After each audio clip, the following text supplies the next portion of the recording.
Welcome to Off the Tools podcasts. If you're partial to a swear word, then stick around. If it offends you, then maybe you might need to go somewhere else. Only joking.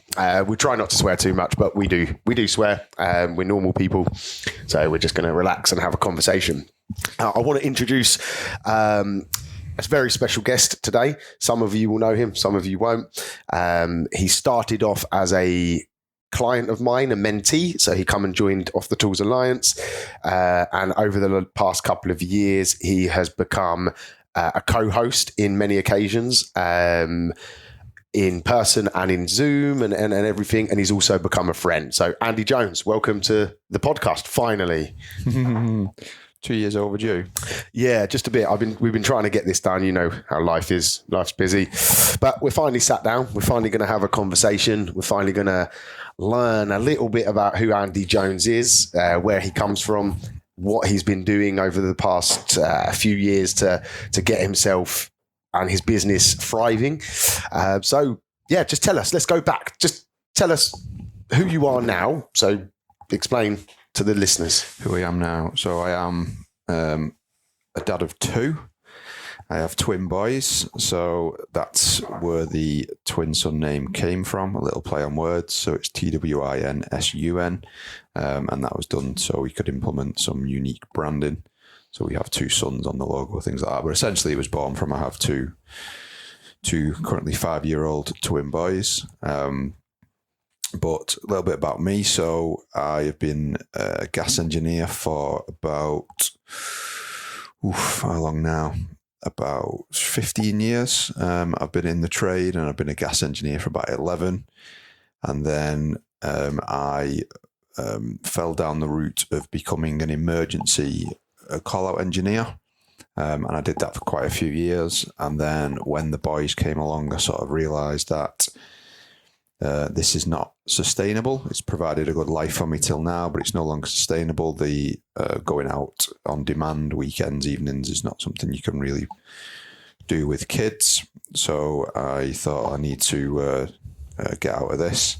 I actually left the game for a little bit. So I delved into the interesting world of wealth creation and property investment, and I started a business doing property trading and sourcing. I did that for about a year, and while the business was not particularly successful, it did teach me a lot of things about business.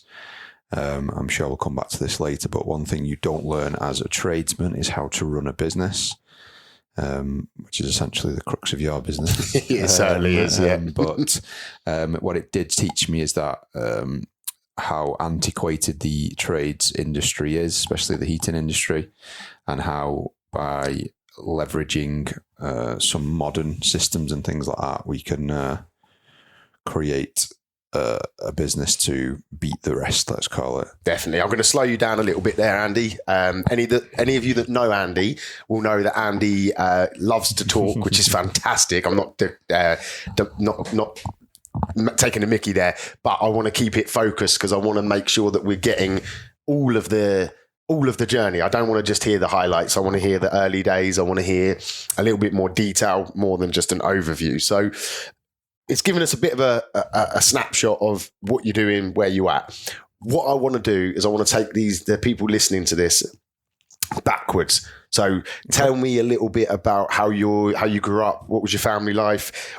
How was school? What you did for a little bit after school, and eventually how did you get into the trade? So take me through that sort of early parts of teenage life into young adulthood.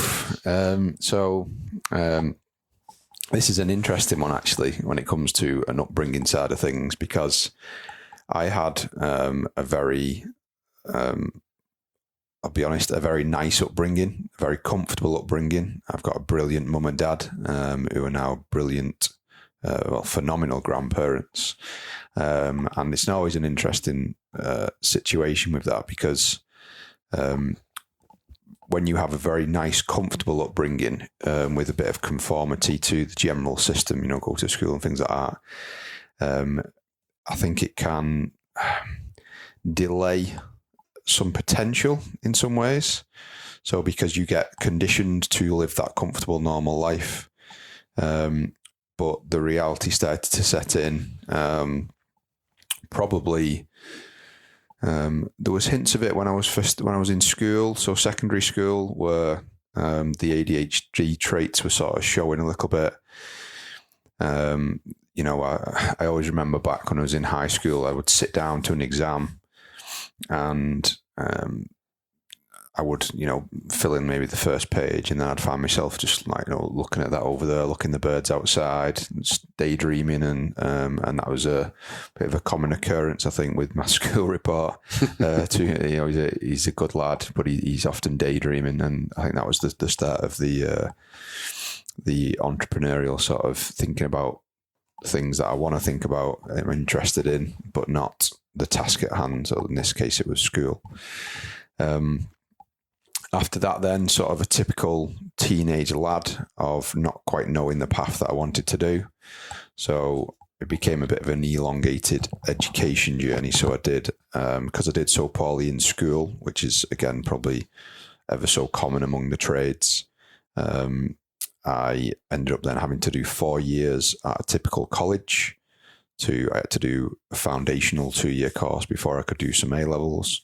Managed to scrape together enough A-levels to go to university, and I barely made it through the first year. And I said, I didn't even know you went to university, to be fair. For me, I cannot do this. I just don't have the attention span or the capacity to do, dissertations and things like that. So, what was it you did there? Like what course? So I did at college. I did business and IT. I think it was called ICT back then. And then I have a reasonable aptitude for mathematics, so I was kind of ushered into doing accounting and finance at university, which is no wonder you left.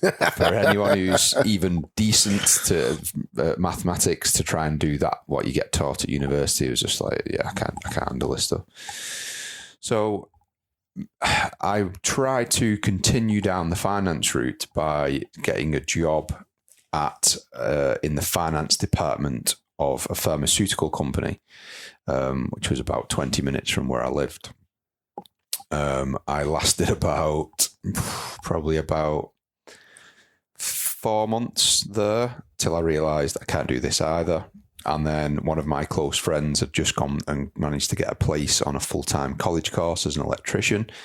Bearing in mind at this point I am 23, so I'm too old to get an apprenticeship, so I had to think outside the box a little bit.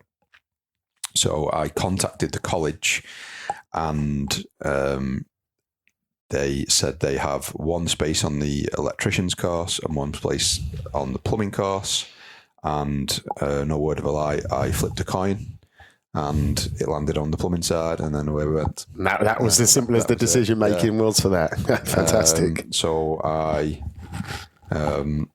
wasn't due to start till the September, and at this point we're at sort of like the July, and then funny story, hopefully it won't root back to the company, but I rang in sick and then went on holiday for a week with my mum and dad, and then got all that set up, and then bearing in mind I'd only been there a little bit, and I'd come back to a letter of don't come back, that sort of thing. So I swanned about for a bit, and then away we went. So full-time college course. So it's so you weren't getting any on-site experience at this stage. So an interesting conversation and bone of contention with some of the seasoned tradesmen, let's call it. But I again was too old to get an apprenticeship at this point, so I kind of had to take what I could. So I took the full-time college course doing plumbing, and again, and we spoke about this with your lad starting with me a bit older, that at that age, being 23, I'd got rid of a lot of that sort of teenage attitude, let's call it, when you're sort of 16, 17, whatnot. Because most of the lads on the course who were that age were there because their dad had said, go and be a plumber gas engineer because you can make some good money. Whereas me and the other lads who were a little bit older, there was a lad there who was in his 30s, a lad in his 40s.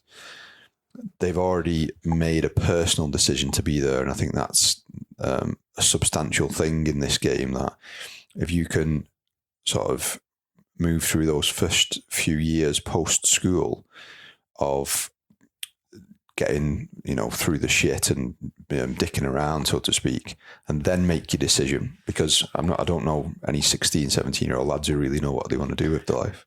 No, exactly. And it's something that I've just recently done with my son is I've waited.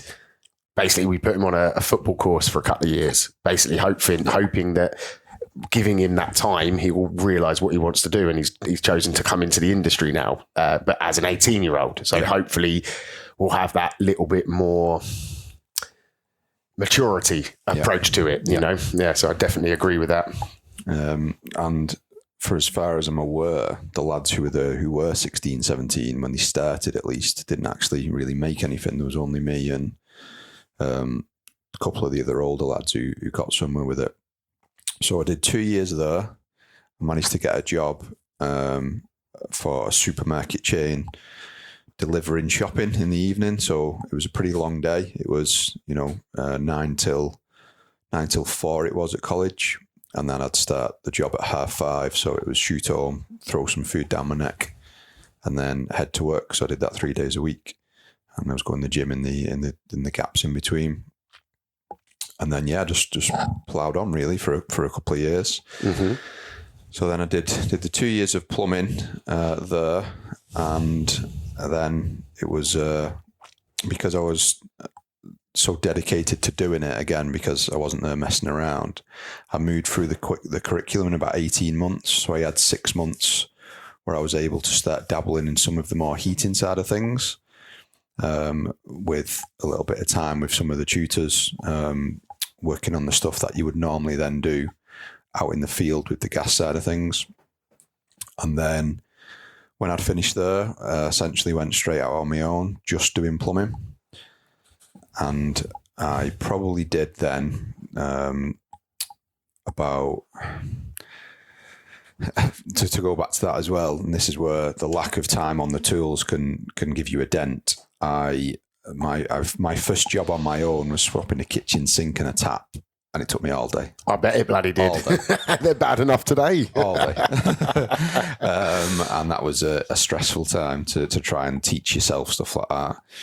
And then, so just to clarify, then, so you basically did the course, and then basically got out there and started hustling, started to learn how to do it all. Basically, yeah. So I just ploughed through. I kept that part-time evening job for a while to try and obviously pay for my car at the time. So then I pulled the trigger. I sold the car. It was a nice car I'd had at the time. Yeah. Because obviously I'd been earning prior to going back to college, and then sold the car for a van. And again, carried on working at that part-time job. So I was doing these bits of plumbing in the day. Started by just chucking flyers out, bits of plumbing in the day, then go to work in the van, go to my part-time job in the van, do a few hours at that job, and then come home and sort of rinse and repeat. All right. Well, so that gets us up to, what age are you at this point then? At this point, I would have been 25. 25. So you're starting to get a bit older by this point. What were the next stages then that took you from sort of having the two jobs in plumbing and delivery driving? How and when did you make that jump into self-employment, or did you go employed first somewhere along the way? Or no, so I've actually never had a job in the that's amazing. Strangely enough. So the thing that got me sort of settled and positioned in the trade was actually bathrooms. So bathrooms are a bit of a love-hate thing in this game with other lads and other companies that are doing it.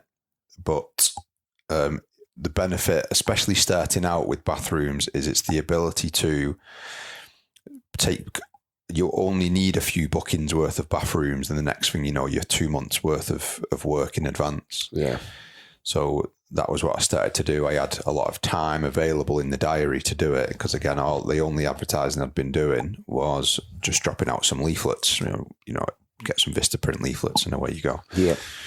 So fell down the route of the bathrooms, and again, bearing in mind I'm a young lad at this time, so the graft didn't really bother me at this point. And again, the guys that do full bathrooms know the graft involved with it, and I was taking on basically everything. The only thing I wasn't taking on straight away was the electrics. My best mate's an electrician, but then that quickly phased to then, well, all you're really doing generally in bathrooms is some spotlights and things like that. So then I started doing that, and we would do full tiling as well. So there was no need for a plasterer. I'd do the joinery and everything else myself. So it was a full job, 2 to 3 weeks per bathroom. And I was still living at home at this time with my mum and dad. So again, my outgoings were minimal. I was paying a small amount of rent, or keep, if you will, to my mum and dad. So what it started to allow me to do is, even though I wasn't really earning much money from them, start to build up a little bit of a pot.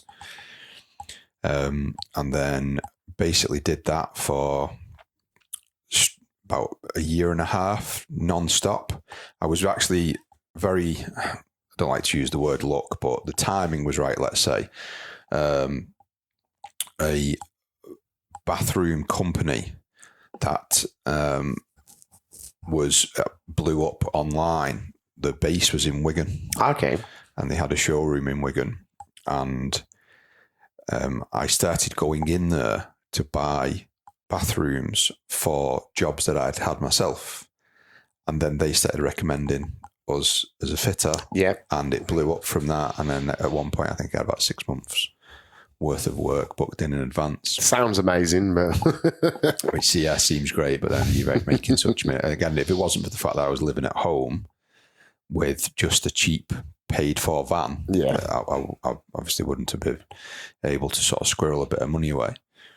Then I started to outsource the tiling. That was the big step forward. A lad who was a close friend at the time had gone self-employed, and he was a tiler. I started to outsource the tiling to him. Yep. And that started then to free up time, and then I would fit in more heating type jobs, cylinders, radiators, things like that, in the time that I'd created. And again, at this point, you're learning as you're going, because you've not had a job, you've not had a safety net of having different people around you and learning. So I can imagine that there were some stressful days and late nights working. Very late nights, yeah. And that's the thing. Another thing with the bathrooms as well is that you think, oh, I've done all right from this job. We've made, X number of £1,000 from it. But when then you break it down, you'll actually have worked 2 weeks, 3 weeks, whatever it's been, depending on the size of the bathroom. And the long days, like with the bathrooms, like. But once I started dabbling with the heating stuff, it kind of started to open that pathway then, because then you'd swap a rad, you got to top the boiler up, and then you'd be like, and then the customer, oh, can you service it for me as well? Oh, no, I'm not gas safe yet. So I thought that needs to be the next move. Yeah. It's generally the move for most people. So what I was able to do is set that goal of, well, what do I need to do? Again, I can't. The only way I can get my gas is to do a fast track course. And my trump card with it, though, was the fact that I'd spent these years doing most of the other stuff anyway. Yeah. And I always laugh because when I managed to get on the course, there was guys on there who were, and this was at the time where it was really blowing up in the media of, a guy quits being a solicitor to be a gas engineer to double his money, like sort of thing. And there was guys on there from all walks of life who didn't know a spanner from a pair of grips, like, and I shit, with that, like, it was like, I remember the guy asked him once, like, we'd done some stuff on a boiler, and then the tutor realised, like, one of the compressions was leaking, and he asked one of the guys who I think was a postman, oh, just nip that compression up before we do a test on it, whatever it was. He's like, what's a compression? Oh my God. And and that's the thing, obviously, the fast track courses get so much shit, but a lot of guys that will use them do have a background in the trade anyway. And I stand my ground on the fact that most guys who've done a fast track course, most is probably a strong word, 50%, let's say, of the guys that have done a fast track course have more potential to be a better engineer than the guys that have done 20 years in the game, because they've made the choice to do it. Yeah. And that to me is more important, because if you've been drove into it by a parent or a family member or whatever it might be, and you're just doing it and you only see it as a job, versus the guy that's wanted to create a better life for himself or his family or whatever it might be, he's going to go into that from backed by himself. 100%, yeah. Okay, you're going to lack some skills for a period of time, but and then this is what I did with it afterwards, is you can then, as opposed to doing an apprenticeship where you'll cover like you said yourself, you covered every single aspect of the game. Yeah. If you come out of it with a little bit of a mindset of, well, I want to niche down into something specific, you can then use that, instead of doing 100% of the game and using 100% of your time for it, you can say, actually, I'll use 100% of my time to just pull 10, 20% of the game out, whether it be breakdown or, heat pumps or whatever it is you choose to do. If you put all of your focus into that, then you're going to be better at that than the guy that's to use the old quote, the jack of all trades. So for me, it was like, well, I don't have all the experience of the big conventional systems, whatever you want to break it down to be. What can I do that's relevant in now? So bearing in mind, so I'm sort of like 26 now at this point when I've got my gas. So what's relevant at the time? So that's like 13 years ago now. What's relevant at the time? Combi boilers are the big thing now. Everyone wants to get one, or everyone's got one. They're getting pushed as the ultimate UK save money on your bills, thing. More efficient. Don't heat a cylinder if you don't need to. So I was like, well, this is where things are going to go for the next X number of years. So then I just started to hammer all the training courses. Yeah. So I'd be where I'm based in Wigan. So Baxy's in Warrington.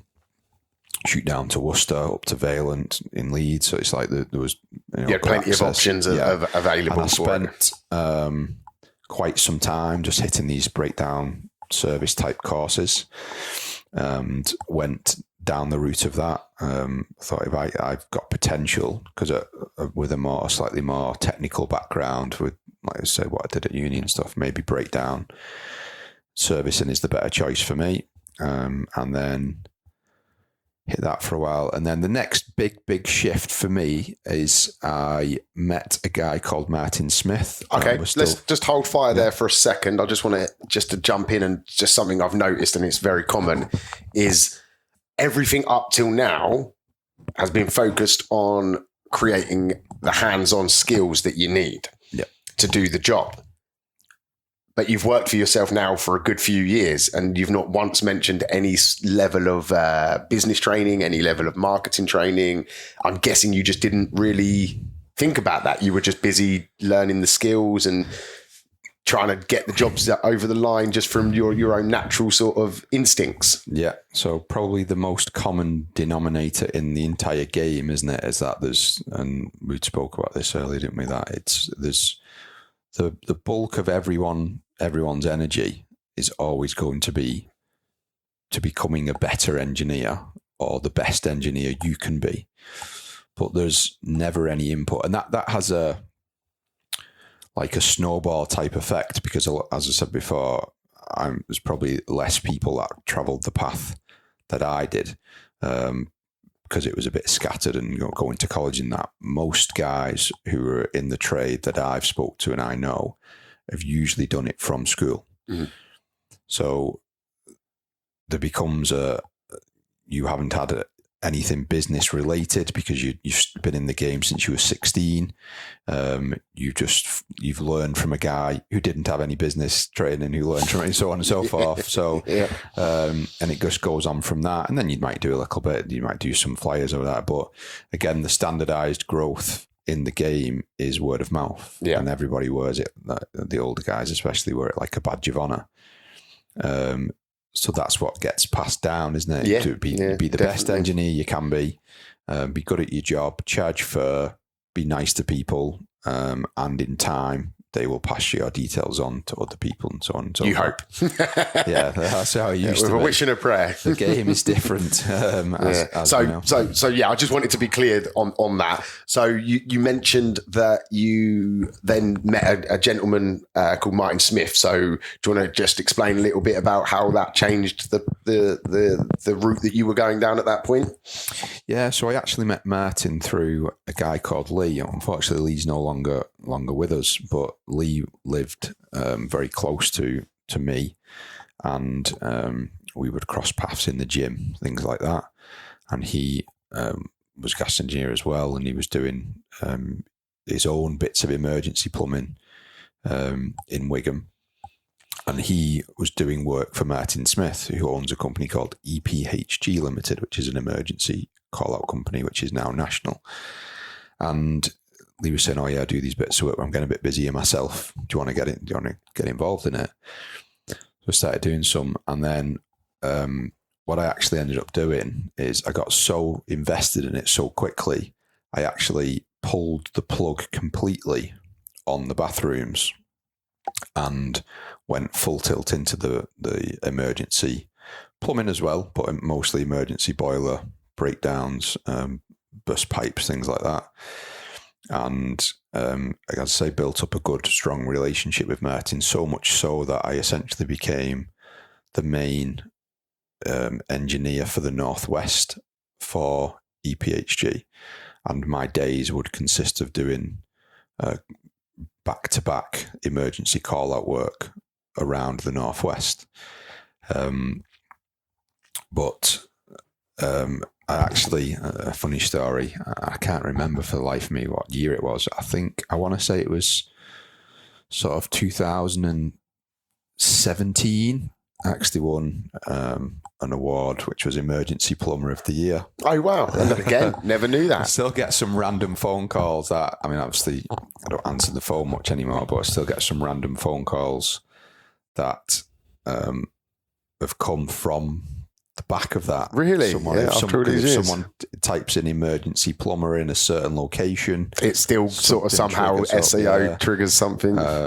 So yeah, funny story with that. But that was, again, just like the dedication to the game. I didn't have any kids at that point, and it was just like, yeah, let's get out and earn some proper money. Yeah, well, that was the next question. I can imagine if you're doing emergency work, you're now starting to probably earn some half decent money, which again on the surface sounds amazing, but can trap you in there a little bit, can't it? So I was probably making close to six figures, which sounds amazing, especially when there's no marketing costs. But factoring in, I was probably working, I was working 7 days a week, but I was probably working some days, maybe 14-hour days, sometimes back-to-back jobs. So again, it sounds... So if you broke the hours down, it probably wasn't as good as it maybe looks. Yeah, because there's no travel pay involved. So you might think, well, it's good I've done, 7 jobs today at, £100 an hour. But then I've drove here and then drove here and then drove here and then drove here. So, but it was the best move I could have made after being a bathroom fitter. Yeah. Right? I can't think of anything worse now than having to go back to doing that. And then, the next big shift was having the twins. So the twins came in the back end of 2019.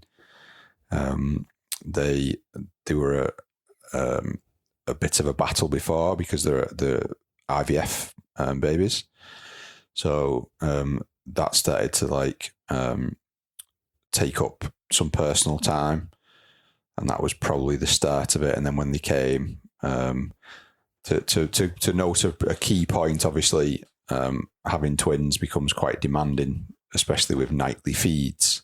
So I'm still out doing emergency jobs, and I 90% fell asleep at the wheel once on the way back from a job, and then I thought, that's it now. I can't do this anymore. Something's got to change.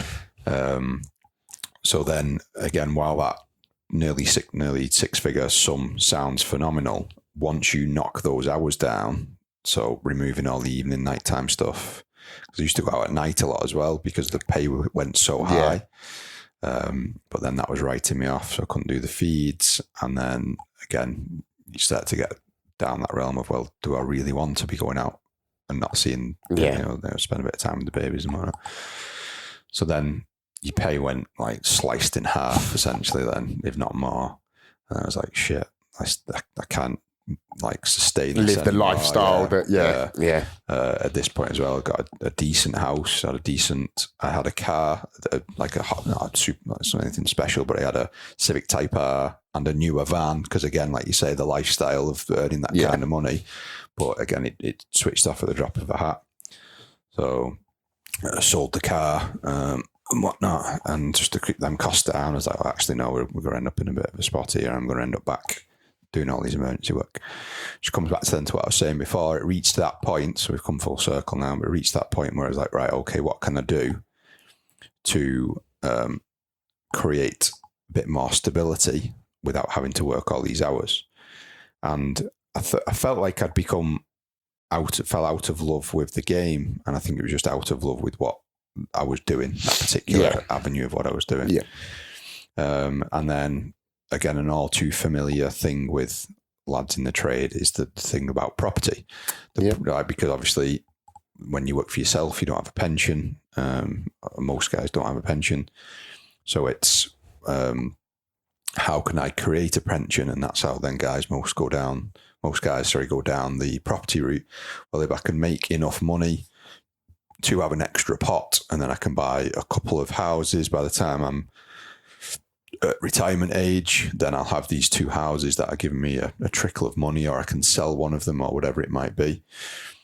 So that was where that idea was born. So I'd had some money, a little bit of money saved up from selling the car, and I threw it at some property training, and I didn't actually set out with any intention of starting a property business, but that was the route that I went flowing down. Let's say. What year would you say we're now looking at? Like where are we at in your journey? This was 2021. Okay, cool. So we're starting to catch up to today then. Yeah.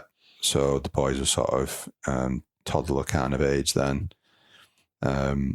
And I went down this route, and it was for the idea of learning just what to do with property, so to speak. So like, buy one, do one up, put a tenant in it and try and do it again.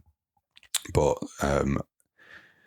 further down that rabbit hole that I went, the more you sort of think, well, actually I can make some money here that can potentially replace my income.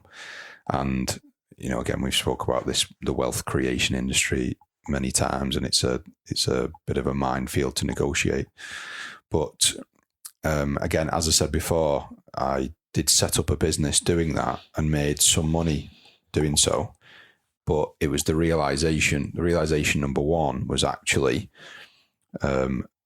it's took me, I could have earned more money fitting boilers than what I've done doing this. So that's a problem number one.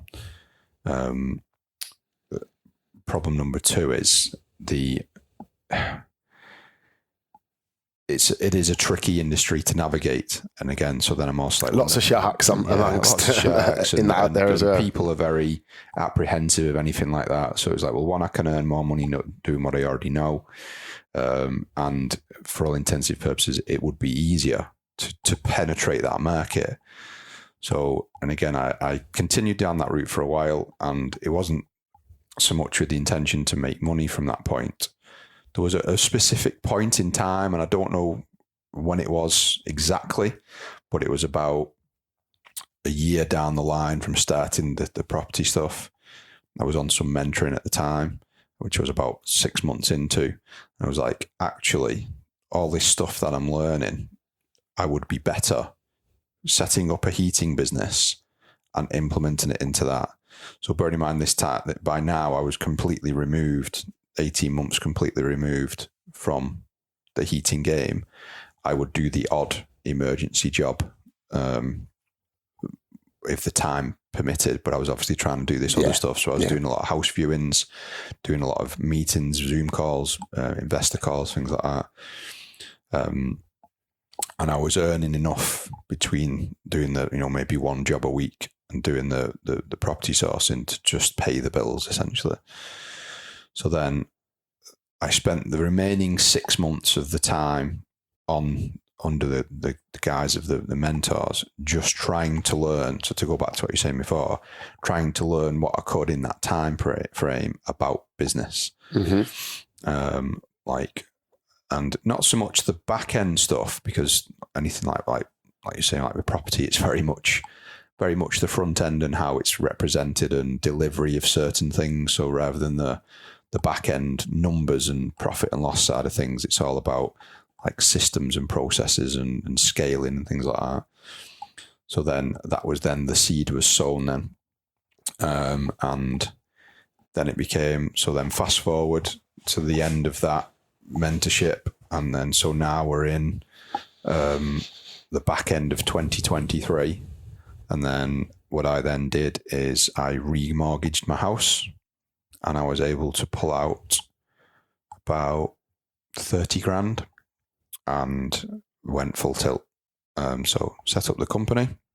So Twin Sun Heating Limited was born, and stuck to my goals. So then, so let's just slow it down there a little bit to let everyone else catch up with the journey. So we've gone all the way from sort of when you were younger, how you got into the industry, some of the trials and tribulations along the way with certain things. So by the time you obviously took that decision to remortgage, you sort of accepted that maybe property wasn't the best vehicle for you at that point, and you were now going to put your 100% of your efforts, so to speak, into this new formation of a plumbing and heating company, a heating company. Yeah. So before you tell us too much about that, at that point, what was the goal of this heating company? If you remember back to then, not now, try to separate the where you are now to back then when you were making, before you had that 30 G's hit your bank from the remortgage. You know, what was the vision in your head? What did you think you were going to do with that money? What did you think you were going to try and build in the heating company? I mean, truthfully, we haven't, despite a few wobbles along the way, we haven't deviated too much from the original goal now. But one of the key things that I did pull away from the property stuff, and which is generally like the core of getting, like, let's say, rental income, is the recurring revenue. Okay, that becomes the substantial thing with property. Like the whole idea, appreciation aside, is to get some recurring revenue to live off. So the only real way you can implement that in this heating industry is through a variant of, and they've got all the names under the sun, but whether it's home care, service plans, care plans, maintenance agreements, plans, boiler plans, whatever you want to call them. British Gas do them within reason. It's a broad statement, but British Gas offer them, Home Serve offer them, etc. And then I started to look around. It's like, this is an untapped resource in the game, given the fact that my background is then in maintenance. That is the very core of service plans, care plans, etc. Anyway, so why not build a business that is entirely geared towards either recurring revenue through the plans or recurring work through servicing and maybe a little bit of landlord. I'll just go back to what you said about the plan then. There was a lot more emphasis on landlord. Naturally, checks. I guess, coming out of the property sort of environment. Off the back of that, being surrounded with them people, and again, focusing on the fact that they are committed to doing that year on year for the legal side of things. So obviously I'm not talking about, pricing structure and how some people, as landlords especially, are resilient to investing money into things like the boilers, but it was a very laser focused is a good way of saying it, maybe perhaps a little bit tunnel visioned, but it was service, repair, service plans. That was it. That was all it was going to be. Yeah. With a plan to then later down the line, to then get involved with installation work and use the profits from that then to really start to scale. and it was a vision that I had as wanting to be unwavering with it. We're not going to do any plumbing work, air source heat pumps, whatever it might be, and we're not gonna actively advertise and do any marketing for installation. And the main objective of that was for that recurring revenue. Is that right? That's where you wanted the business to have stability. You didn't want it just to be a generic plumbing and heating company that 1 month turns over £1,000, the next month it turns over 10,000, and everything in between. So the image I had in my head was like, imagine a triangle split up into with lines, horizontal lines running up it, split into sections, with the large triangular piece at the top being like boiler installation kind of work, but the bottom being the lower value work, but is channeled towards that work. So as I say, service work was going to be the core because it would be intrinsic to the service plans. You can't really do service plans unless you have a good structure as a servicing company. They become intrinsic to themselves. So it was like, let's build a foundation as a service business, service and repair business or maintenance business, because it all becomes geared towards fueling the service plans themselves. Then we can then give people the option of whether they want to go on to a service plan immediately or they want to experience our service and then look to go on a plan later down the line. But everything had to be geared towards driving towards the recurring revenue to build that foundation.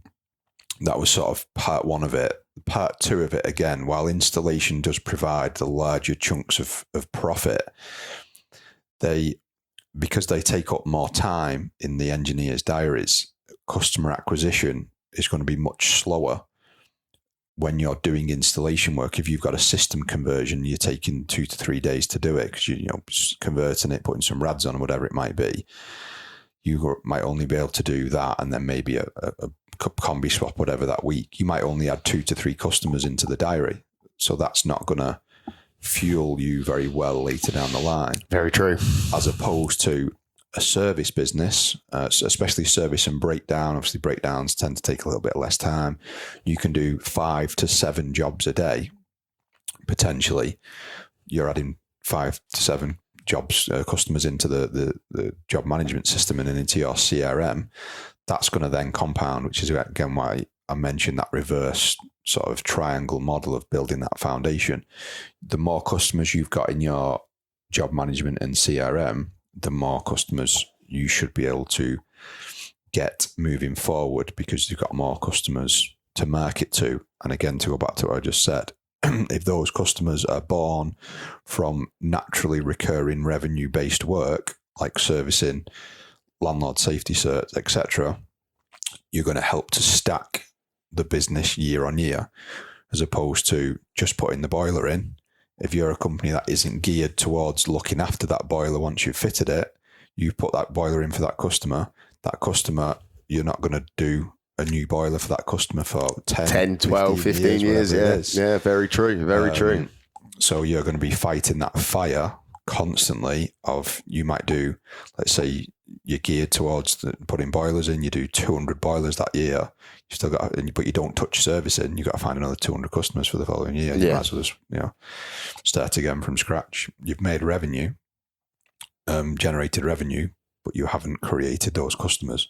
Yeah, very true. So it was like, well, what can we build that will be, again, different to what other guys do, build something that's going to be slow to start, but then really gain momentum with time.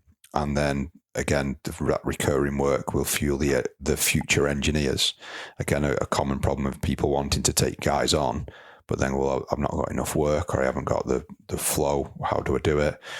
And that was, again, at the forefront of my mind. Well, through the recurring revenue of the plans, that'll help stabilize the business. But more importantly, how can we create a model that will naturally grow on its own through the recurring work, while also continuing to stack the new customers on. Yeah. Which then should become somewhat self-fueling. Obviously, customer retention aside, but somewhat self-fueling to then continue to grow with less and less effort from the back end as the years go by.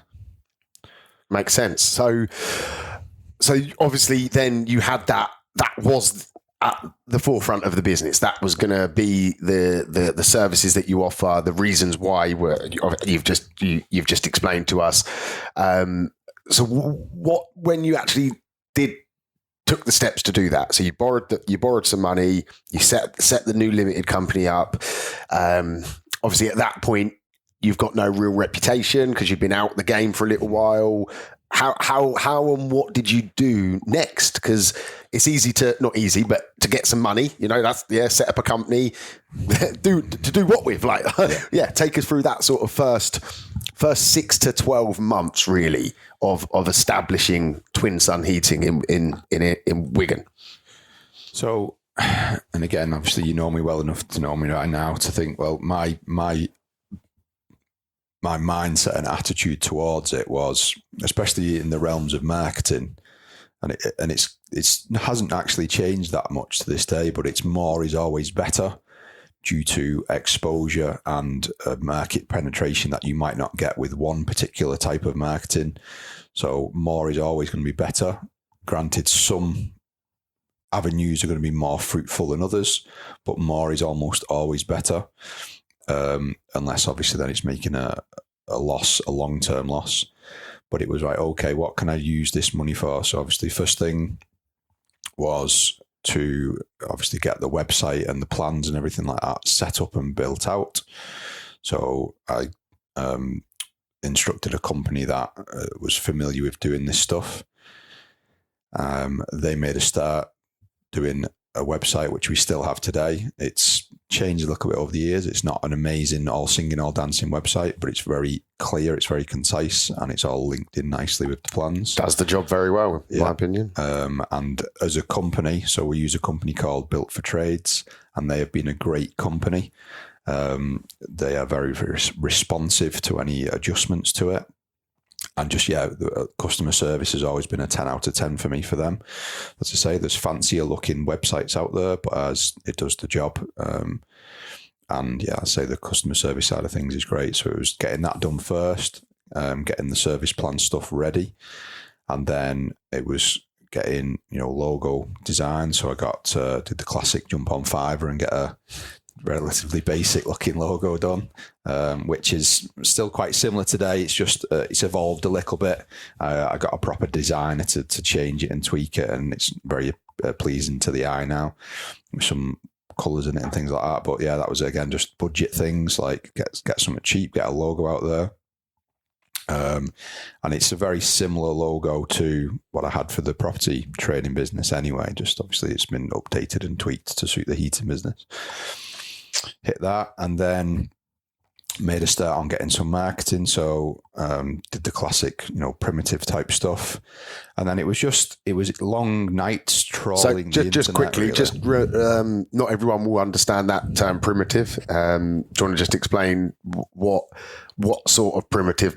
So what does that mean to you? What does primitive marketing mean to you? So primitive marketing is essentially, some might refer to it as more traditional marketing. So think pre-internet, anything that you would have done pre-internet. Yeah, great. So whether it's the classically done stuff, which is still done today, is flyers, leaflets, magazine adverts, billboards, card in a shop window, business cards on the till of a local small business, beauticians, anything like that. Love it. Any companies that have a reception, anything on there, just anything you can do. So it's a strategy that's low cost, low investment into the marketing itself. So obviously leaflets are pretty cheap to buy, but then they need to be done en masse. So they're a bigger. So the sort of simple mathematics of it's a lower purchase price for the marketing itself, but a much higher time investment for it. Yeah. So you can buy, thousands of leaflets for less than £100, but then it's going to take you, if you're doing it yourself, obviously, take you all day to deliver them or whatever it might be. Versus, your online stuff where you can sit and do it on your phone for all intensive purposes. So it's minimal time drain, but there's a much greater cost to doing it. So it was getting the primitive marketing ready first, leaflets ordered, workwear ordered, things like that. And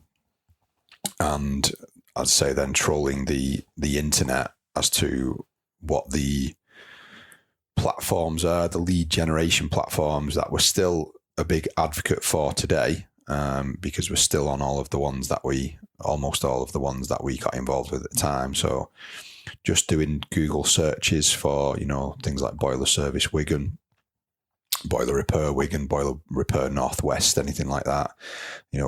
All of those surrounding areas that we were going to attack. So your St. Helens, your Warrington, your Preston, your Liverpool, all of those surrounding areas, because it was always the intention to grow across the entirety of the Northwest. I never had any intentions and still don't have any intentions of a national business and spreading that far, because again, from my time in the property stuff, without going on about it too much, you do learn a lot about the data side of things. So just for the metric, just Wigan itself has over 100,000 houses. Yeah. How many of those do you realistically need? And to go back to what you're saying about putting the plan together for why the recurring revenue, it was like, well, if I have X number of plans at Y price, it will generate £10,000 per month. And again, I was probably a little bit more small-minded then, but I'm thinking, well, who needs more than 10 grand a month flowing in from recurring revenue? That's more than you need to, especially at sole trader level. Yeah. Like you've not really got any overheads. What more do you need? And if for a number, you needed 1,000 service plan customers to get that figure, well, there's 100,000 houses in Wigan. Like you want to spread a little bit further. There's 1 million. There's about 2 million houses within an hour's drive from Wigan, in that loop, if you will. So I'm thinking there's really no need to go that much further. So let's start penetrating the local market first. And then the other thing I did, and we're still with them today, to another primitive marketing, local magazine. They're taken really well by the local community. And I'd done some work with them previously from the property stuff. So as I say, we're still advertising that. So they were the first things that we got going with. So it was a local magazine and the flyer drops, the first thing we pulled the trigger on. And then to move over to the online marketing stuff. So once the website was ready, we then started to get involved with the what they call more lead generation type platforms. So, I mean, there's probably too many to list, but the more popular ones are things like Checker Trade, Trust a Trader, Rated People, My Builder, things like that. So we started getting involved with those purely because, as you've already mentioned, Wayne, because we were a startup, we had no customer base. We were available to do fast and responsive, reactive kind of work, which a lot of those sites produce. So it's like, well, the more established guys won't be able to get to these jobs. We can start getting out to them. So one thing I was always steadfast on, and again, the thing that sort of has put me in a good position with the business is the time that I took to be out of the industry give me a complete reframing. And it was it was the mindset of, well, if I'm not making or not going to make some good money coming back into this industry, then why should I bother? Why should I take on the headache? And I know you've spoke about this many times. Most guys in this industry would probably make more money if they went and worked for a company than what they do on their own.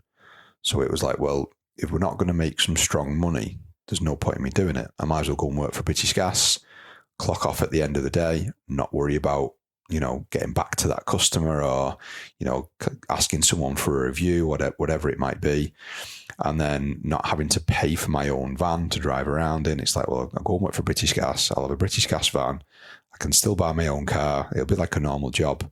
And then I won't have to worry about all the crap that comes with running your own business or being self-employed. So it was straight away, let's do a good job, make sure all the back end's solid, and present this as a premium business. There was always one of the fundamentals. It's like, well, we'll charge premium pricing, but we'll do a premium service. And literally, the service thing was the thing that was used as that metric. So there's a funny one we spoke about as well, but we only do on first visit full strip down servicing unless the boiler is under 3 years old, which is a bit of a unique thing. So we're not gas analysing and walking away. So it was like, okay, well, that's good that we're going to do that. Customers will see the value, but we need to charge accordingly for it. Otherwise, there's no point. You can't do full strip down services that take an hour and 15 minutes and then only charge 70 quid for it. No, yeah, just not viable, is it? So yeah, we came out of the blocks charging 119 plus VAT. We went VAT registered straight away as well, to just segue back into that, to try and streamline things moving forward. I didn't want to have the website and all the pricing structure set as no VAT, and then very quickly have to become VAT registered and have to go in and change everything. So despite some resistance from the accountant, we went VAT registered straight away, just from a logistical point of view, because I know that we'd quite quickly hit that point anyway. Makes logical sense, in hindsight. I wish I had done that, because the efforts and confusion it takes to then transfer six months down the line, because obviously you had ambitions to smash through that threshold anyway, didn't you? So that's definitely the core of it, really. If you never want to breach that point, then yeah, you're not going to be thinking about that. But I never had that closed mindset of when I hover under the threshold, because then it's a limiting belief. You might as well just go past it, and if you're going to go past it, then you might as well go far past it. So yeah, we went straight down the line with that, £119 plus VAT, plus the cost of a burner gasket. So we went out strong, and we started winning the work. Win the book. We were getting good feedback. So surely there was more to the business than just a bit of primitive marketing and charging like a rhino. Like to justify that charge. Yes, you're doing a good job, but what about the systems? What about how you were dealing with the inquiries? Like tell us a little bit about the back end, the non-sexy stuff. So it was a bit of a slow start with some of that. And then obviously, so the very back end of 23 is obviously when we met. So we started talking in December 23. And then that was my first sort of really in-depth conversations that we started to have then about software. And about job management software. So again, I had been made aware of CRMs and software from the other side of things with the property, but more about the CRMs and marketing campaigns and MailChimp, where you can do bulk marketing, not so much about a job management system. So then we had a chat about a few things. I'd actually started to get set up on Gas Engineer software just as we met. And again, this was me being a bit wet behind the ears with it. Once we'd had a conversation about it, I then, through your advice, realised that Gas Engineer software will quickly hit a limit. And based on where I wanted to take the business, I needed something that could handle a lot more jobs, just a better software, and something that could handle a larger number of staff. So we settled on a software called ServiceMate, which can run very effectively up to around 15, 18 members of staff. And again, I don't have any intention of going beyond that. So we settled on that and then started getting that set up. And one thing that, to go back to what you're saying about just going in and charging and doing a good job, is how it's never enough. Because of the world that we live in now, everybody wants everything right away. So you order something on Amazon, you get it the same day. You order a coffee from Starbucks, you can get it delivered within half an hour or whatever it is. That's the kind of world that we live in now, and people are used to that. So we need to be able to deliver to that market and offer the same thing. ServiceMate, fortunately, can deliver on those kind of things. So when you book a job in, straight away they get a booking confirmation. And one thing that is particularly special about it is it provides a booking window. So one thing I didn't want to do is, like, again, the classic tradesman thing. You might be on the phone to a customer and you'll say, oh yeah, we'll come to you at 11 o'clock or whatever. I've got a job before you, we'll come at 11 o'clock. Customers, being customers, will cling on to that time like a monkey clinging onto a tree. They just won't let it go. So if you turn up at 10 to 11, they'll be, oh, it wasn't ready for you. It's 10 to 11. You told me at 11 o'clock. Just as the same way if you turn up at 10 past 11, they're like, well, you're late. I've been waiting since 11 o'clock. So I wanted something that could provide something as simple as a booking window, because you always need to allow for, whether it be traffic or, obviously in this game, a job can run over, a boiler might needed some extra parts, whatever it might be. So that was the first thing. Booking confirmation with a booking window. I wanted to always operate on booking windows to take some of the pressure off the team and the business itself. And then one special feature it has, it's not that special, but in the trade world it is, anything like that is a notification when the engineer's on his way with tracking.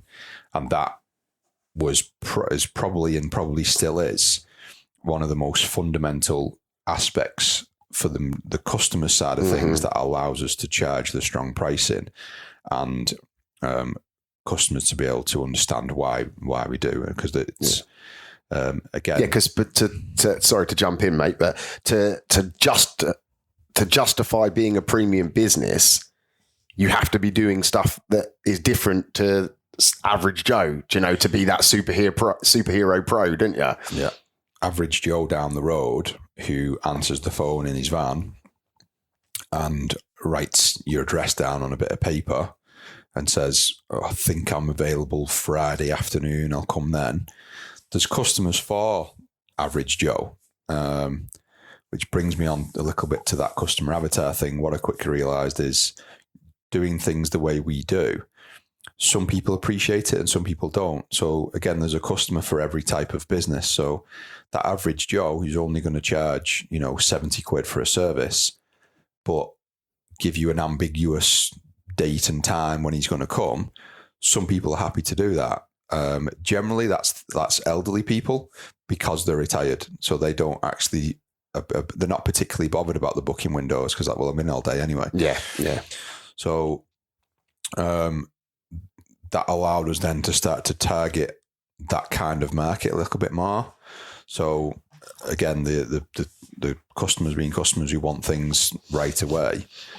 Let's talk about your younger families. So, both parents are working. They might they're working from home, taking Zoom calls, or they've got to come back from the office, whatever it might be. Those are the customers that really value something like that software, because they can say, oh, I've had to come out of work, or I can see that you come in between, 11 and 2. So I told my boss I can't answer the phone. I can't take a Zoom call in that window. I'm here and I'm working, but there's going to be a guy here. I might have to come out and show him where the boiler is and so on and so forth. And people really like that.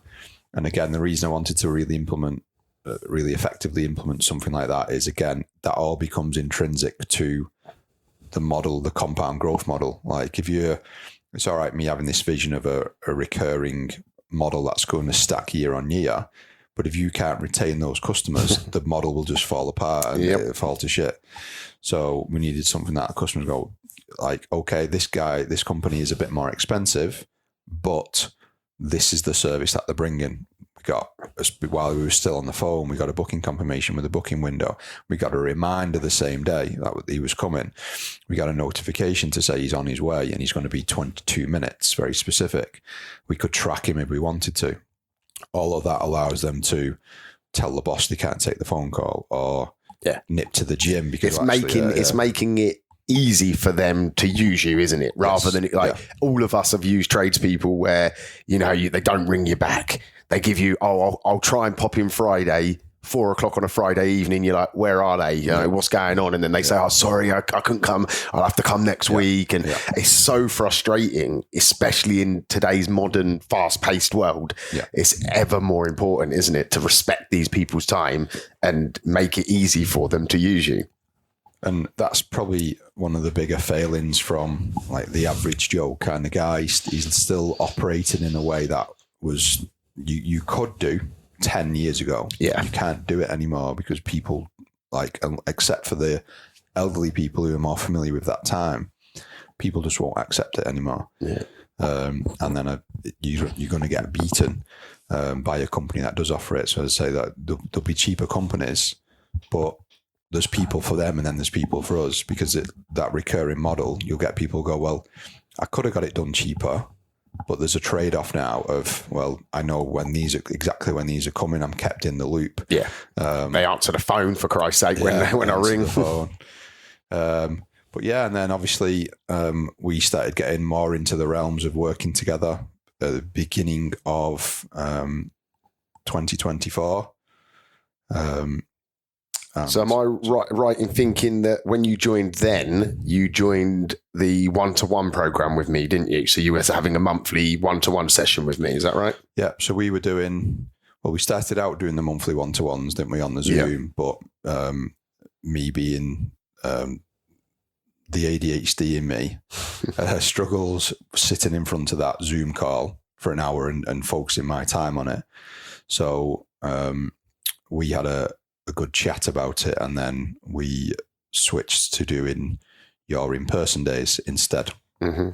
So saving that time up and doing a full day together rather than spending 2 hours on a Zoom call, because that allowed that scale of time in one setting. A, I operate better face to face, and B, it allowed enough time to get things done. So we'd save it up for a quarter and then we'd get that done. And there was enough time in the day to take those breaks to realign with the concentration and work through everything. And then obviously from that point, my vision and your guidance allowed us to stay laser focused on moving forward. And then we started to dial in other aspects of marketing and started to scale that way. Excellent. So that takes us all the way up to early 2024. So sorry, early 2023. Was it? Yeah, I'm losing track on. Yeah, it must be. Gosh, yeah. The inception of the business was. This was my mistake. The inception of the business was end of 22. Started working with you December 23, and then obviously. So give us a synopsis of January 23. Cool. Give us a synopsis of how that year went then. So 2023, you're fully committed. You've got money in the game. You're building a business. You're working with me in Off the Tools Alliance. What happened in that first period of growth, expansion, and what went wrong as well? So I think the biggest challenge from that first year was trying to stay on track, knowing that it's a very slow starting model.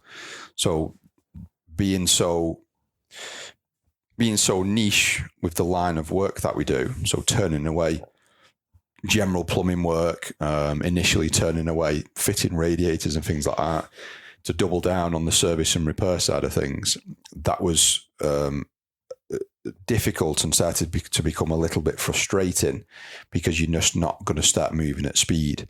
Again, we could have deviated from the core model we could have stuck to the pricing structure and took on more lines of work. We could have started to do, fitting radiators. Could even have gone further down the line and started to touch in on some plumbing, because plumbing's a bit more consistent through the year. Or we could have gone the other way. We could have stuck to the original work model and dropped our pricing structure, which would have increased the conversion rate, and then we would have been doing more work. But again, that comes back down to a lot of the failing in the industry. The need to fill a diary and make yourself feel busy ends up creating, well, actually, I'll charge this much. I'll charge a little bit, like maybe even less than the competition in the area to win the work. But all that happens is then become a bit of a busy fool. On paper, or at face value rather, it will look like you're busy and you're doing well. You might even get to capacity for yourself quite quickly and then start to think about taking someone else on. But if the profit isn't in the jobs, you're just that busy fool who's being busy for busy's sake. So we wanted to be steadfast and be ever knowing that slow to start, big later down the line. Stick with it. Love that. And yeah, so true. I see it obviously in my position. I see that all of the time where that a lot of people will just end up trying to fill a diary without any idea of or without any value in is that day in that diary actually making any profit, because we are in business to make profit. People need to always remember that. Sounds really simple, but trust me, a lot of people lose sight on that, and you're definitely one that doesn't, which is fantastic. Too much of just like seeing it as a job, because, and again, this comes just down to generally a lack of, like you said before, a lack of business acumen with so many people in the trade, because they haven't had that training or time out of the game, especially if, they've done it since they were 16. You're not going to be primed to know that back end. That's all you're ever going to know. So with that lack of business acumen, you're not going to see the bigger picture. So it's like, well, I've got free time in my day. I'm better going doing that boiler service for 60 quid than not doing any work at all. Not thinking about the long-term effects of building a £60 boiler service customer base. Because then, as you say, you end up with a full diary, just doing £60 an hour services. You need to do, obviously, a lot of them per day to generate anything reasonable. And all that then happens is you get the compound effect of the cheap pricing structure. You're going to grow faster because your conversion rate's going to be better. You're going to grow faster because you're going to get a better word of mouth. Unfortunately, word of mouth spreads better through pricing than it does through quality of work. So Jesus. So you're going to I'll use Joe Bloggs down the road. He only charged me 60 quid and he's a nice guy. So then, you reach that point of being just a busy fool. You think you're doing good because you're like, oh yeah, I'm mad busy. I don't need to advertise because I'm mad busy. And then like you start looking then to take someone else on, and you become, your hand gets a little bit forced to take someone on because of work capacity, as opposed to taking someone on because there is enough profit within the business to do it. You're better at making more money working less hours. I always use the service example, like that £60 service example to some of the other lads in the group of, well, the guy who's charging 60 quid versus the guy who's charging 120, you're going to hit that capacity much faster. And that's not too bad when it's just you, if you're happy doing that. But then as that scales, it completely throws off the metrics then, because you need twice as many services than the £60 job than the £120 company. Then when you try and scale that and you take the next guy on, you no longer can get away with just doing twice as much work because your overheads have rocketed up. You probably now need to do 3 times as much work.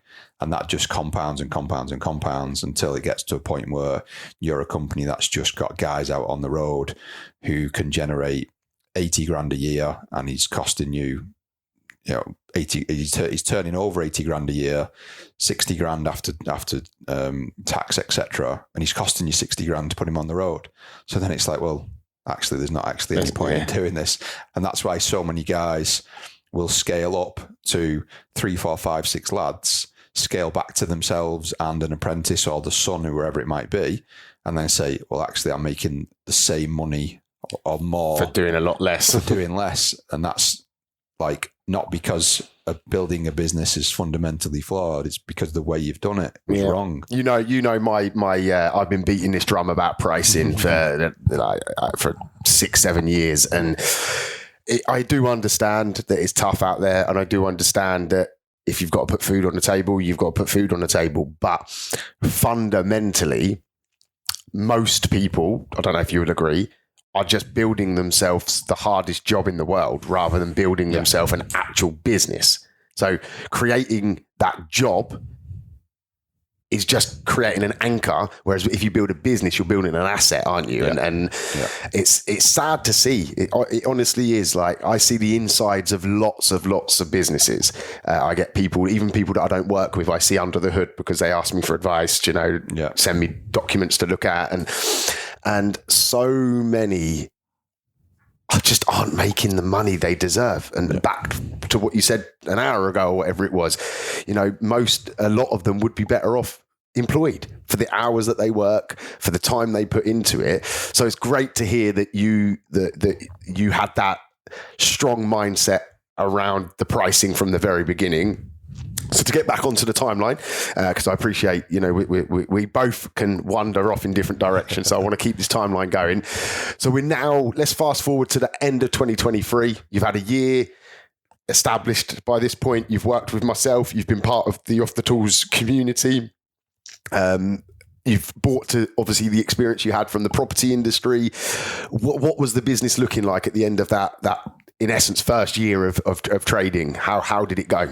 So it was a slow year, to be fair. So I'd been trying to do everything myself for quite a period of time. And obviously carrying a lot of stress with the young family and trying to do everything.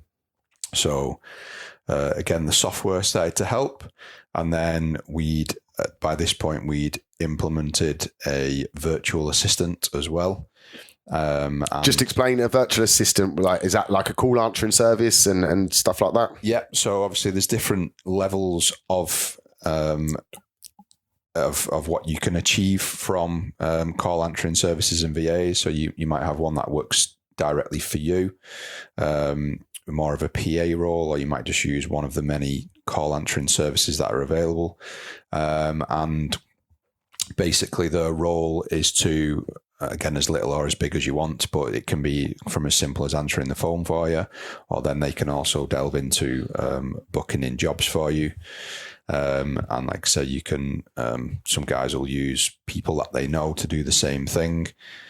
But essentially the shifting point for that is the obvious one of, if you're under a boiler or you're with a customer, you can't answer the phone because you're busy.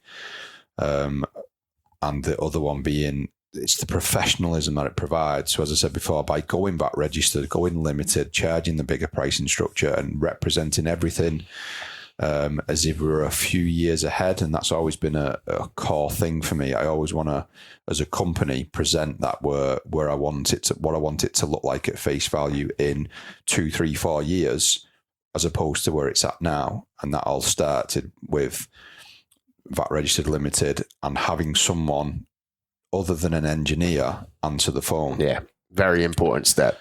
So, even little things like, if you answer the phone in the van, people know you're driving. They're probably going to know you're the engineer, and that's not going to represent like a bigger company. And you're going to really struggle to charge bigger company pricing when you're not bringing that bigger company service and bringing that. This is where so many people neglect, because it's impossible to put a tangible number to that.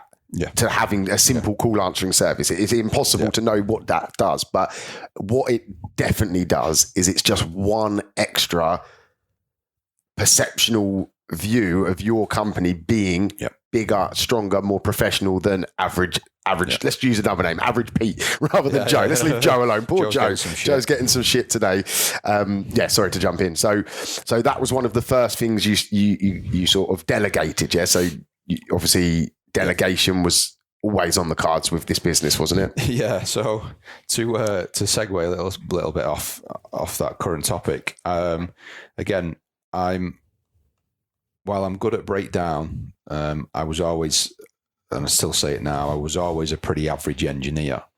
So my skill set lies in more of the entrepreneurial side of things and the visionary side of stuff, the front end business stuff. So I always knew my time would be wasted. I can find many much better engineers than me to do that side of the work. So I had to try and delegate as much and start to behave more like an entrepreneur and outsource all of the stuff that I'm not good at, or I don't want to be doing because it isn't a good use of my time.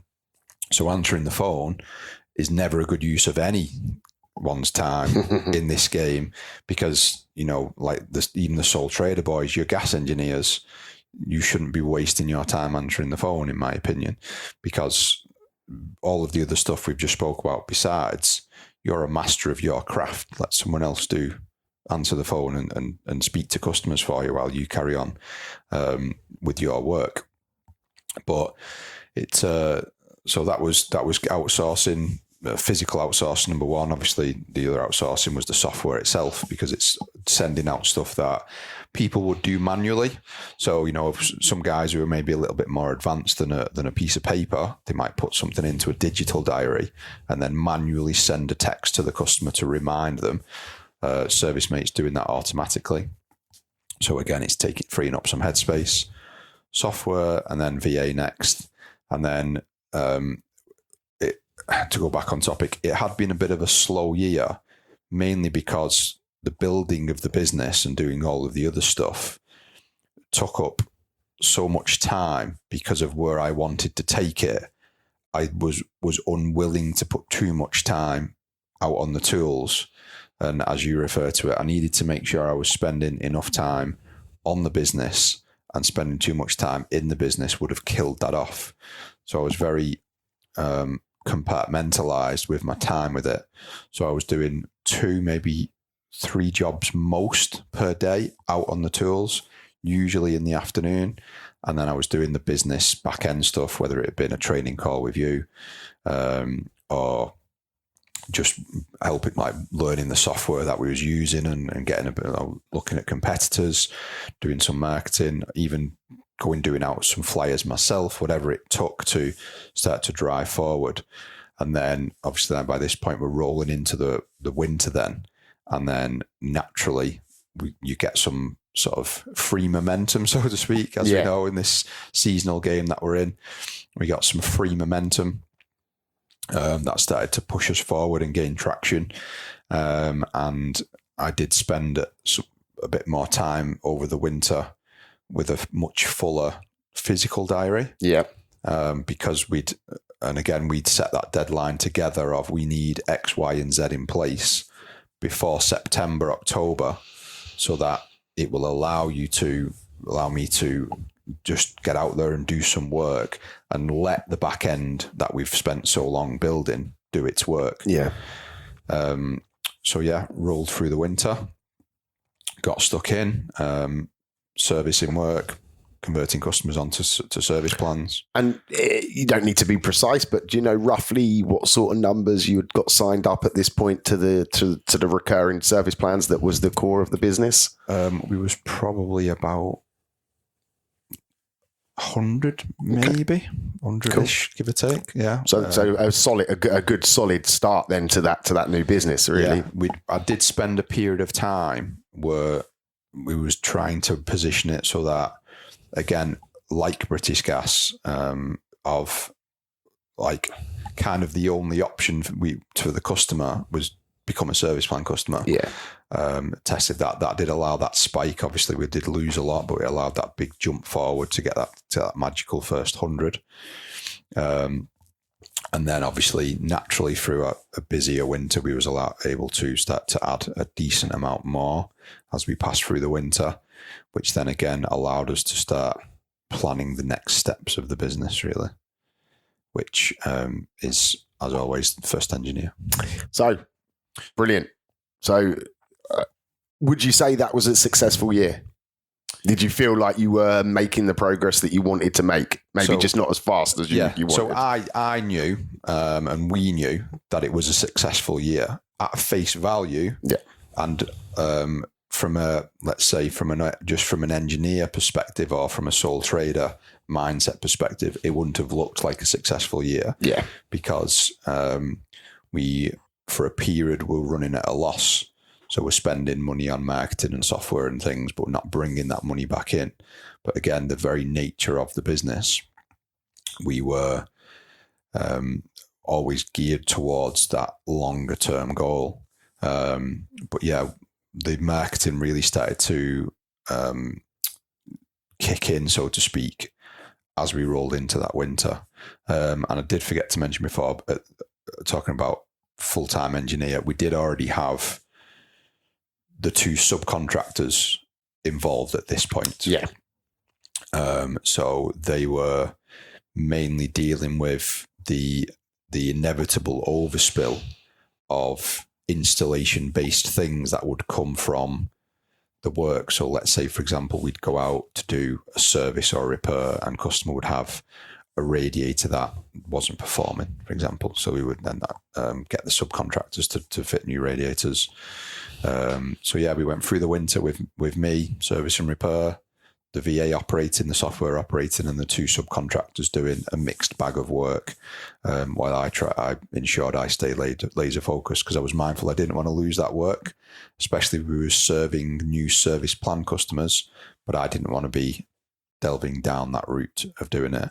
Mm-hmm. So yeah, next step was to sort of set a date in place to take on the next. So this takes us into 2024. So now you've got a bit of a reputation. Along this journey, you implemented a very good review collection strategy with the software that you use, I can imagine. Yeah. So, well, again, based on that long-term growth strategy, and to hark back to the badge of honor of the old school guys of I get all my work through word of mouth and reputation. The reputation in 2024, 2025, it's all about online reviews, really, because again, the guys that were the reputation, word of mouth, business growth strategy, like a badge of honor, will always, in this modern time, get destroyed by the companies who push the marketing, push the online reviews, push that digital presence, because that's just the world that we live in now. So I thought, well, let's make the most of this large, the fast-paced customer acquisition that we're getting through online reviews, because we can very quickly go from having a dead stop, like a new startup business with nothing out there, to more reviews than the guys that are doing these bigger jobs, whether it be bathrooms, heating installations, boiler swaps, whatever it might be. So we together built out a review collection system that would then essentially automatically target every single customer that we've done work for to collect, to push them, not push them, but to ensure that they know we've asked them for a review and that they've been happy with the work, without us having to do any manual work to get it. And as a result, so we're a little over 2 years from starting the business, and last I checked, we're about 650 reviews. That's some going. Do you know, there's businesses that have been going decades with less reviews than that. Shout out to Sales Line Software for helping on that. Yeah. So yeah, we'll go back to CRM in a minute and delve into what we use, but that's essentially across a few platforms. And again, what that allows you to do, you don't want to put all your eggs in one basket. So we have reviews spread across multiple platforms, so your usual Google, Trustpilot and stuff, as well as the lead generation sites. And the way we've done that is using a software called Sales Lion, which obviously we've built out together. And as I say, there's a communication then between ServiceMate and Sales Lion. So the data for the customer and the work that they've had done is passed through to the CRM, which is what we use is Sales Lion. and then it will then request that information. The review request will go through to the customer, and once it's been done, then that job will then be closed down, and it's just a very hands-free way. Obviously, there's some front-end building, but once it's done, you can just leave it and let it run. And as I say, every single customer that we do, so even just for a single engineer, you could be doing potentially 30 jobs a week. There's potentially 30 new reviews that you could get, and without actually having to do anything physical, manual from our end, they just automatically ask for it. Happening on autopilot. So yeah, a bit of front end building. Obviously that we've sat down and done together, but then now it's just running for itself, and you can get it asking to do different platforms for you as well. So as I say, we spread it across a few platforms to give that spread. When the customer hits Google for a search of your business and the reviews, they're then going to get multiple hits across the whole thing. So as I say, whether it's like Trustpilot, Google, Which, whatever it happens to be. The thing with reviews is if you don't have them at scale and you're doing like the primitive marketing we were saying before, it's not going to, the primitive marketing only works in this day and age with that review. With that reviews in place, they don't work. It doesn't really work. Shores it up, doesn't it? Unfortunately, yeah. Because again, we're just in different times now. Because people will get a leaflet or a booklet, or whatever it might be, and then the first part of action then is to just do a Google review. Let's see what these guys are about. Yeah. So that's why we were so set in on getting all those reviews.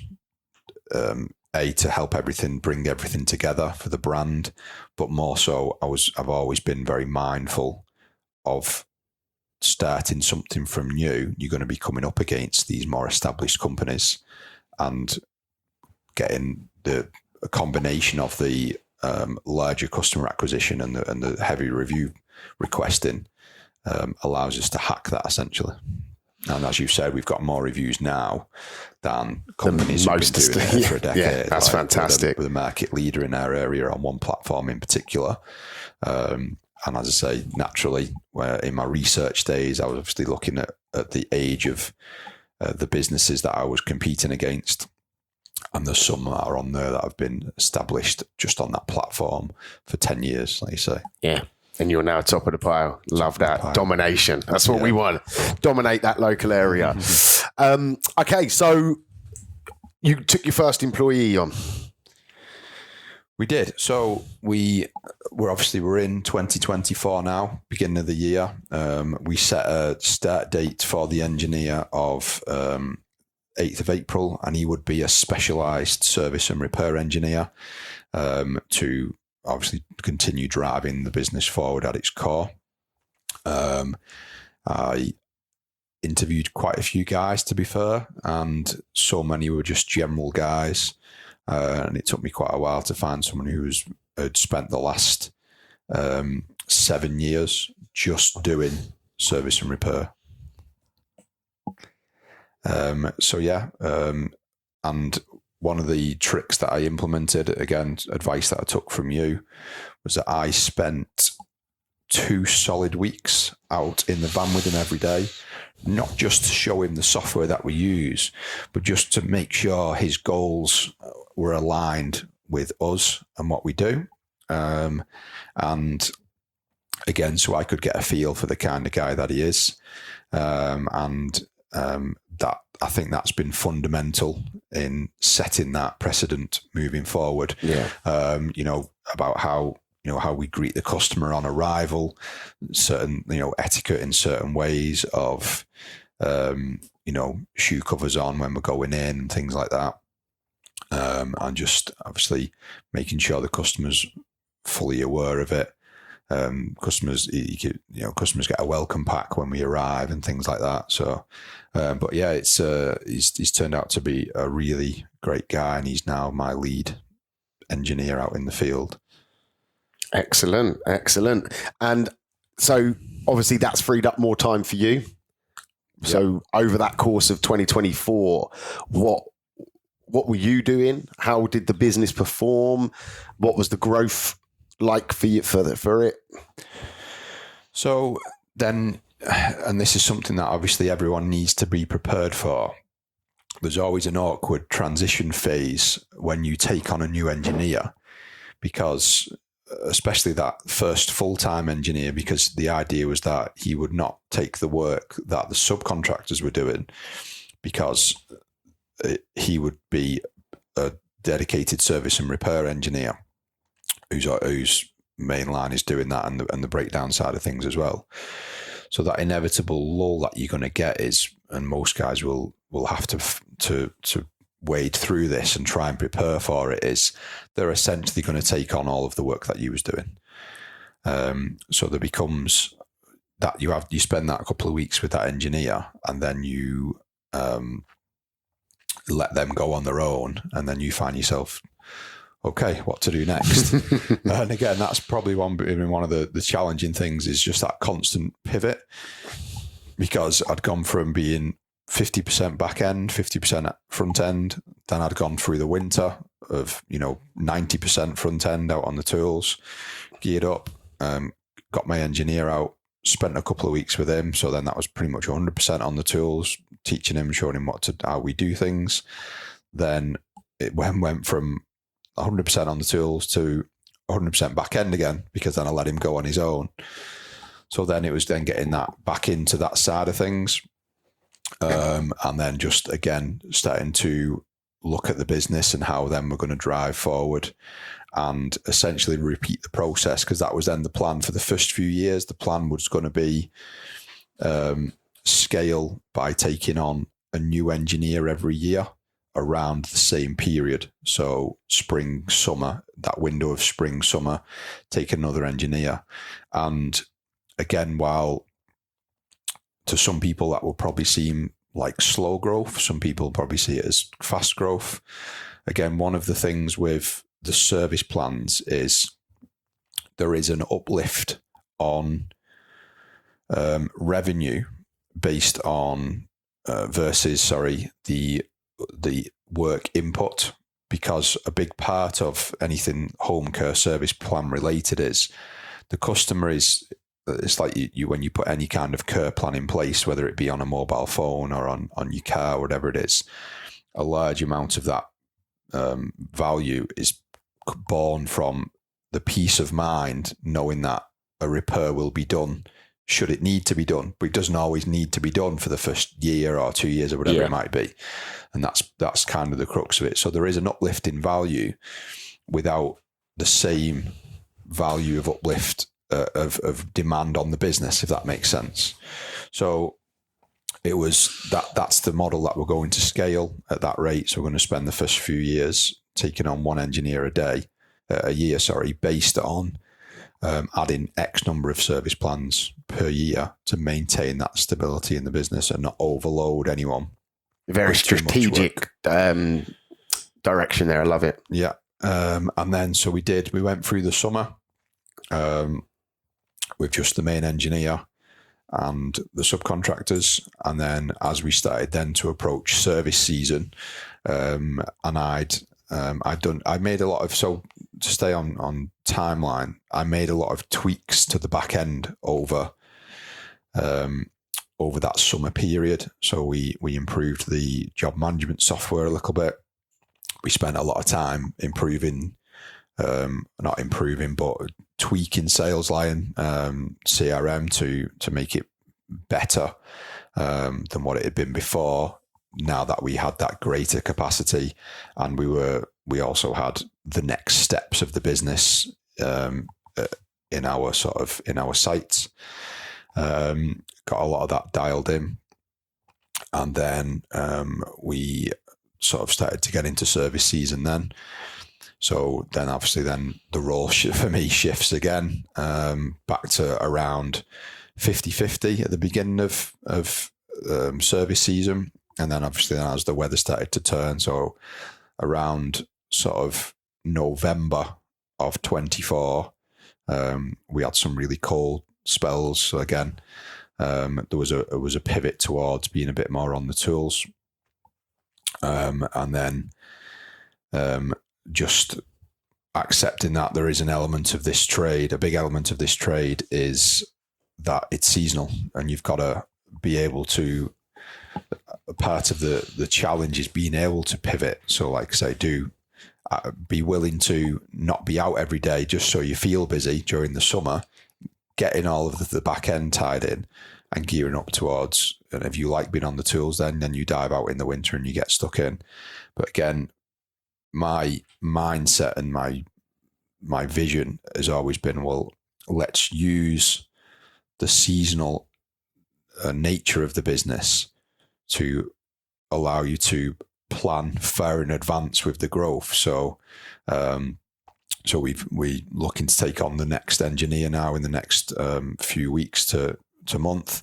So we then use the profit that is made during the winter to help to fuel that next engineer, but also the large customer acquisition that you make through the winter is also going to fuel the next engineer as well. So sometimes you do have to get back in the trenches. And there's nothing wrong with that. While you're building a business, you sometimes you have to get dirty, don't you? Yeah. And again, there's always pros and cons of being able to be an operator in the business that you create. So there's the pros again is that you can hit the ground running, you can do the work yourself as well as running the business.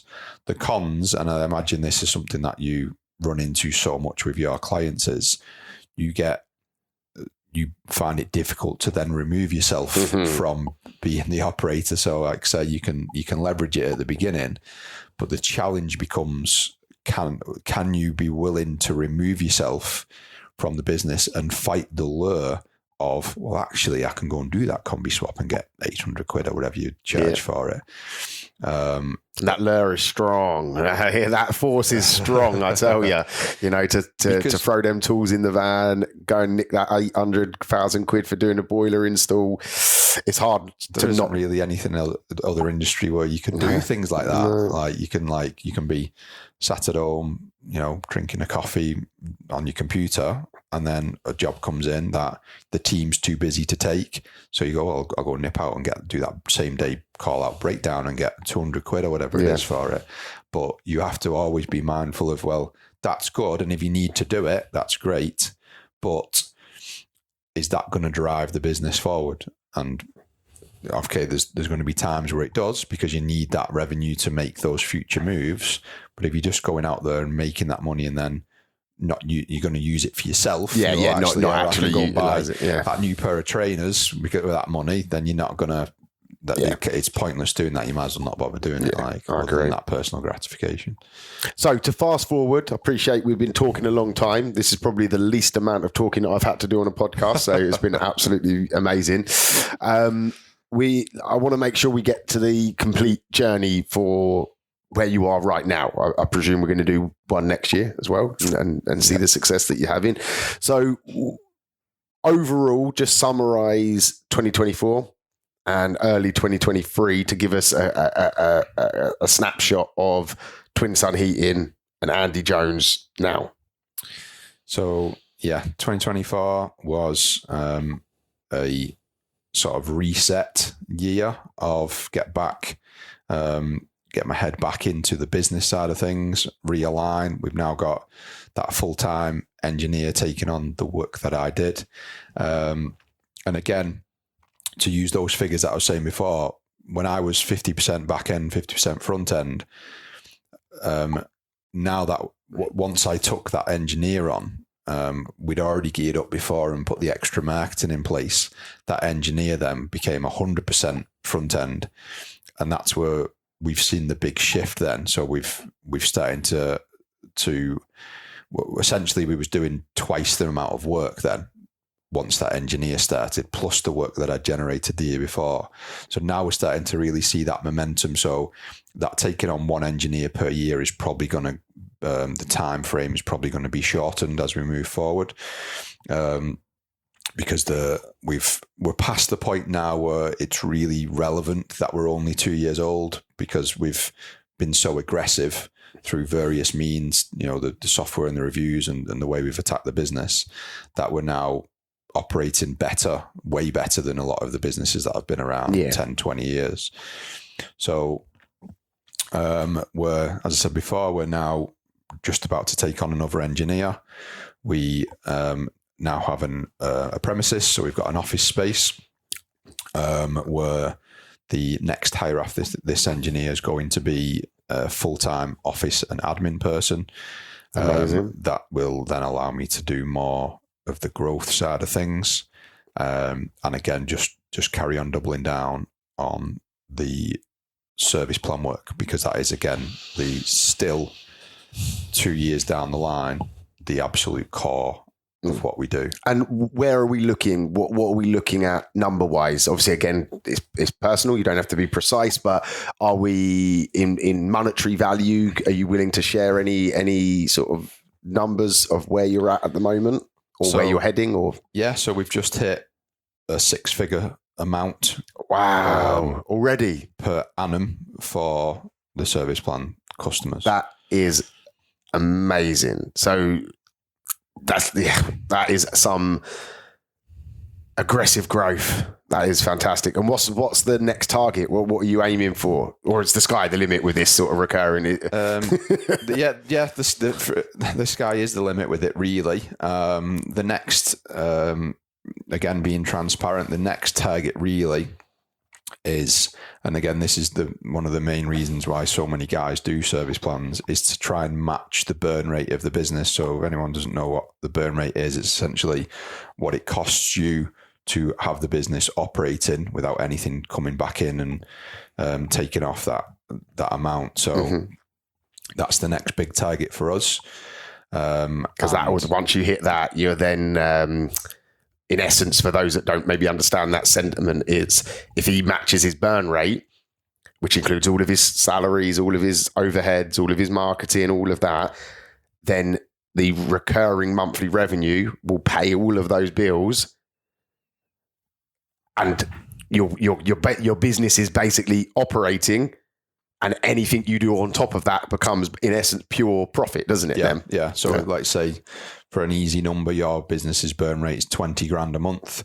If you're getting 20 grand a month of recurring revenue, including, as you say, the salaries, you've already covered it on day one of the month, haven't you? It's ready to go. Becomes profit, and it allows you more choices then in the business, like we spoke about. If you want to tackle that British Gas style strategy of offering some, free servicing or whatever it is with new sign-ups and things, that you can do that. But it's obviously, money gives you choice, and choice gives you the ability to create the business that you want to create, whether that's something big or something small and profitable, whatever you want to do. But service plans has been the key metric to allow us to make those choices.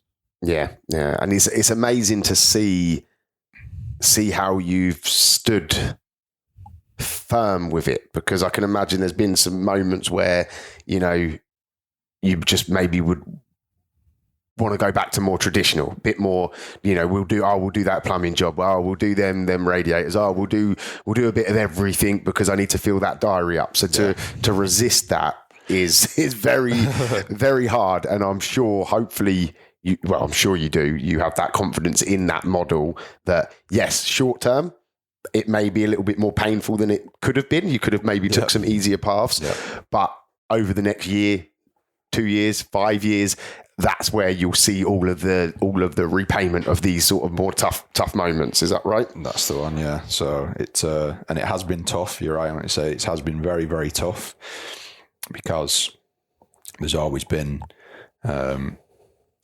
easier paths, like, as to use that analogy that you just used. There is always an easier path than just being laser focused, because it's such a small. Not only is service and repair work such a small portion of the market, it's also one of the less lucrative ones. You're not doing big jobs. You need a large volume of these smaller jobs. So it's been very hard to stick to my guns, but we have done, and we're coming out of the other side of that now. Excellent. Well, I think we're starting to get to the end of this show. I think we're nearly into 2 hours. I've had a fantastic time listening and learning and finding out exactly how you've sort of gone from 0 to 6-figure business in such a short period of time. Is there anything you'd like to, any sort of lasting bit of advice or guidance you'd like to give the people listening to this to end the podcast on? So I'd say the main thing really is just don't try to be busy for busy's sake. Like, you know what I mean? And like we said before, the being busy for busy's sake has long-term repercussions. If your pricing structure is not right, then it's going to bite you in the ass later down the line. Not now, because you're pocketing the money, but then when you hit that capacity and you're like, well, I'm working these long days, but I'm not making any money, but I'm not making enough money to take on another engineer to buy some time back, then you've put yourself into an awkward hole. Yeah. Make sure your pricing's right. And any lasting sort of any big lessons that you've learned over these 2-year periods that you'd like to share? Get yourself a mentor is probably number one. Yeah. And shake off your limiting beliefs is number 2. I love that. Do you know what? Let's push a little bit on that. That deserves a little bit of airtime. So for those that have still stuck with us, we're going to just push on that limiting belief subject. So what do you mean? Expand on that. We should have touched on this earlier, so sorry. Yeah. We'll probably have to save a lot of this kind of talk for another one. There's no backstory, but the thing, limiting beliefs is probably one of the most prevalent issues in tradeswomen, but trades in general, because you're usually there because you were unsuccessful in the education system, which is fundamentally fucked anyway, but you're usually here because of that. Yeah. And that in itself sows the seed of limiting beliefs. I'm only a tradesman, or I'm only a plumber, or whatever it might be. So I can't charge that kind of money. But at the end of the day, you're offering a service which is needed. When you look at the supply demand curve, it's getting more and more in favor of the trades anyway, because the cost of entry academically, financially for university or higher education has dropped so much. And it isn't a sexy thing to do, go and like fix a boiler and get covered in central heating water. Kids now, like your lad's a bit of an exception, but most teenagers now, young adults, they see the Instagram lifestyle. They want to be sat behind a computer. They want to look smart. Drive a Lamborghini. But that supply demand curve just fuels the fact that, or the lack of entry into the trade now fuels the supply and demand curve even more. So you just need to shake off the fact that, or my competitors charging X, Y, and Z. There's so much work out there. You can get it. You can charge what you see is right. There is a reason why Lidl will be busy today and Waitrose will be busy today. Yeah. Yes, there is a market for low end and there is a market for high end. Yeah. And you've just got to decide. If you try and float in the middle, that's where you run the risk of sort of not being in either camp. I think if you can commit and be a premium service, own it, and go with it. And anyway, we're going off on a completely different tangent there. So that's a little teaser on maybe on an episode 2. Maybe we obviously won't need the backstory. We can just dive straight in like with personal development and getting your mindset right. You can do a long talk about mindset. I think in this game, it's the fundamental issue. It is. We get groomed from school. Again, I'm trying to talk about stuff we just can't talk about today, unfortunately. Yeah. So thank you, Andy. Where can the guys and girls that are listening, where can they learn more about you if they want to reach out? Where, like, social media, I guess? Yeah, so we're on Facebook, we're on Instagram. We're in Off the Tools group as well. Yep.